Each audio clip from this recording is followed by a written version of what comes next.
Alright guys, today we're installing a GFCI outlet. I didn't bring too many tools with me, but I've got a way to figure out the line and load. I'm going to show you that in a minute.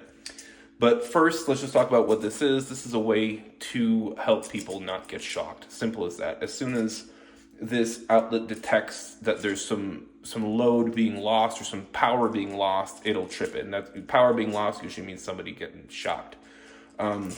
You need these now with building code. You need them in laundry rooms, you need them in bathrooms, you need them in kitchens, you need them in garages, you need them in basements, you need them outside. You basically need them anywhere that's going to have some kind of exposure to humidity or water. So here, this is actually how I figured out which one was the line and which one was the load. Oh yeah, first, so the line is what is sending the power. So that's what's coming from the breaker. And then the load is the part of the circuit that's sending to the other outlet. So I kind of think about it like this. Think about Metallica, don't sue me, but I think about Metallica albums, how like Ride the Lightning, Line Lightning really brought it. Like that album kicked ass. And then the album Load sucked. So line, load. So in this case now, I wasn't sure which one was going to be the line and the load because we have just a standard outlet. So right now this is live. And what I did is I kept one of the hots connected, that's the black wire, and then I unconnected one of the two wires. And so there's 4 wires in here.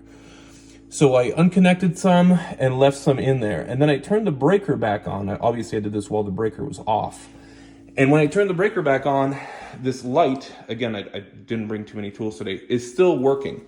So to me, that says that this wire here that's still connected is the line. That's what's sending the power, and this little guy is the load. So now I'm gonna go turn the breaker off, make sure I label which one the line and the load is, and then the line is gonna go on the top. So it's gonna be a hot connection here, and then a neutral connection here. And then this bottom one is going to be what's going to be feeding the next outlet. So this bottom one is what I'm going to be connecting this one to.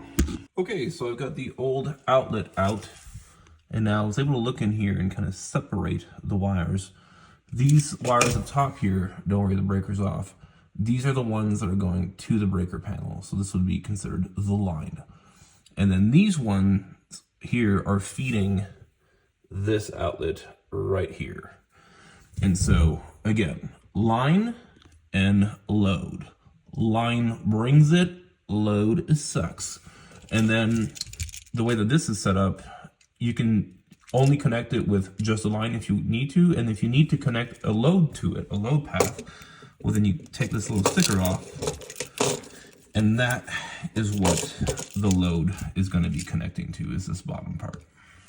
And this is how you make the connection. So there's 2 screws here.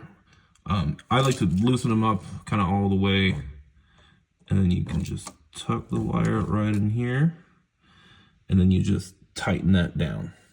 All right, I've got my wires connected. Now, one more thing is you want to make sure that both of these wires are the line side, so they're the ones sending electricity, and both of these wires are the load side.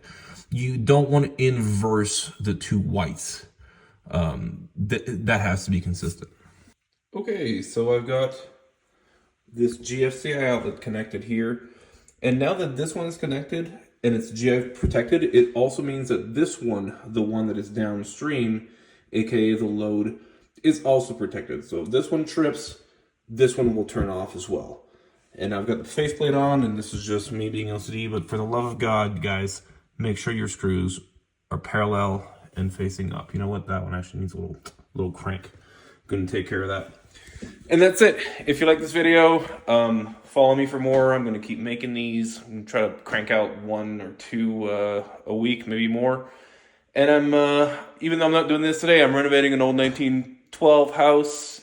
And if you want to follow me for that, that'd be cool. It'd be appreciated. All right, I'll see you on the next one.